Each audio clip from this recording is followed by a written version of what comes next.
Bédane est une base de loisirs située à Tourville-la-Rivière qui appartient à la métropole Rouen-Normandie. En période estivale, les visiteurs affluent sur le site. Pour autant, certaines représentations persistent. Je pense que la qualité de l'eau n'est pas top parce que l'eau elle est trouble. La qualité de l'eau est excellente et a tendance à s'améliorer au fil des dernières années. Nous faisons un suivi qui est relativement pointu, notamment sur les aspects sanitaires, mais nous ne sommes pas les seuls intervenants puisqu'il y a également les services de l'État qui réalisent des analyses sur les bactéries. Oui, on m'a déjà raconté des histoires sur la base. On m'a dit qu'il y avait un poisson qui était le silure, qui faisait 1,50 m et qu'en fait il mangeait des mains. Et aussi on m'a dit qu'il y avait des algues, quand tu mettais ton pied dans l'eau, il attrapait tes pieds et il te faisait descendre sous l'eau.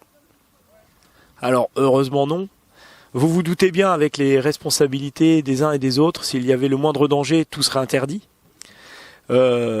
Donc aucun souci. Par contre c'est vrai qu'on a des beaux poissons, on a des beaux spécimens, on a des grosses carpes qui peuvent peser jusqu'à 20 kg, mais qui jouent aussi un rôle important parce que justement ces poissons-là herbivores mangent les fameuses herbes qui font peur aux baigneurs. Donc c'est intéressant de garder toute la chaîne alimentaire. Les algues peuvent représenter une certaine forme de danger en effet, soit pour les baigneurs, parce que du coup ils peuvent être en panique lorsque leurs pieds se mettent dedans. Nous, ça nous impacte plus au niveau de la navigation à la voile parce que ça freine les bateaux. Donc par rapport à ces deux problèmes, ce que l'on fait, c'est qu'on enlève les algues qui sont dans la zone de bain pour éviter que les baigneurs soient en contact avec elles. Par contre, pour la partie nautique, on essaye d'enlever les algues sur la majeure partie du plan d'eau, mais c'est très compliqué et très cher. Depuis 2002, la base de loisirs est gérée par le club de voile de Saint-Aubin-les-Elbeufs, qui entretient l'écosystème afin de concilier la pratique d'activités nautiques et les exigences environnementales.